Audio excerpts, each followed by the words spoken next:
Чехов. Случай из судебной практики. Дело происходило в Энском окружном суде, в одной из последних его сессий.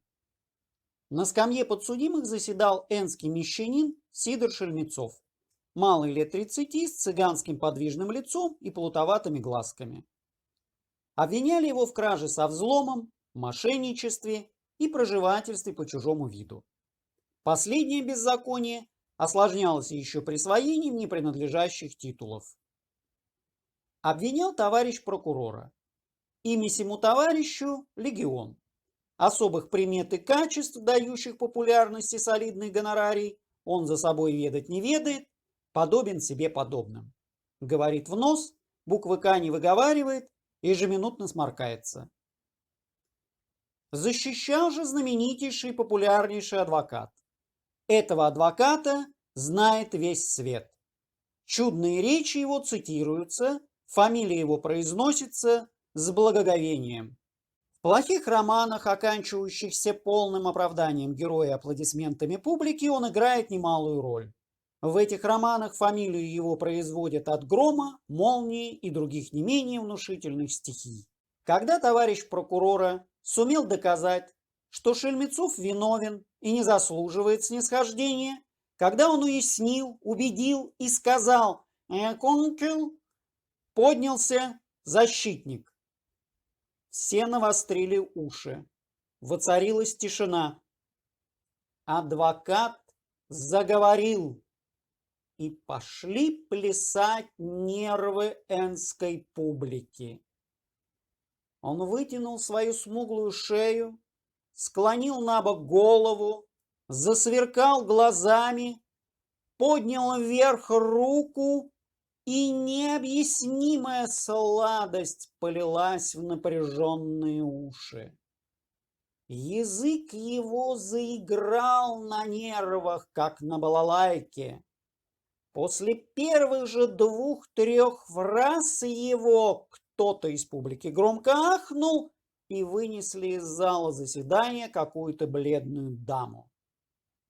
Через 3 минуты председатель вынужден был уже потянуться к звонку и трижды позвонить. Судебный пристав с красным носиком завертелся на своем стуле и стал угрожающе посматривать на публику. Все зрачки расширились, лица побледнели от страстного ожидания последующих фраз, они вытянулись. А что делалось с сердцем? Мы люди, господа присяжные заседатели, будем же и судить по-человечески, сказал, между прочим, защитник. Прежде чем предстать пред вами, этот человек выстрадал 6-месячное предварительное заключение. В продолжении 6 месяцев жена лишена была горячо любимого супруга. Глаза детей не высыхали от слез при мысли, что около них нет дорогого отца. О, если бы вы посмотрели на этих детей! Они голодны, потому что их некому кормить. Они плачут, потому что они глубоко несчастны. Да поглядите же! Они протягивают к вам свои ручонки, прося вас возвратить им их отца. Их здесь нет, но вы можете себе их представить. Пауза. Заключением его посадили рядом с ворами и убийцами. Его... Пауза.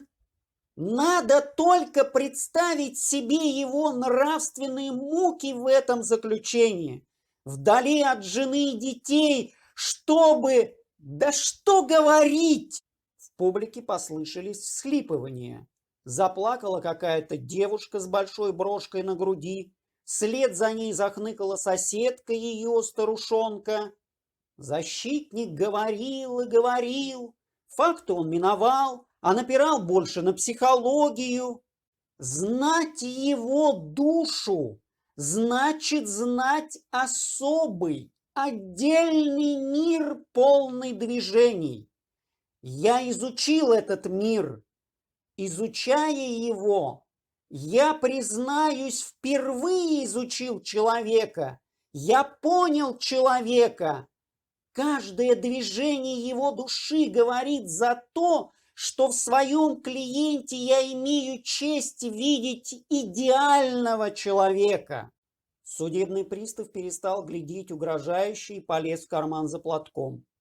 Вынесли из зала еще 2 дам. Председатель оставил в покое звонок и надел очки, чтобы не заметили слезинки, навернувшиеся в его правом глазу. Все полезли за платками. Прокурор, этот камень, этот лед, бесчувственнейший из организмов, беспокойно завертелся на кресле, покраснел и стал глядеть под стол. Слезы засверкали сквозь его очки.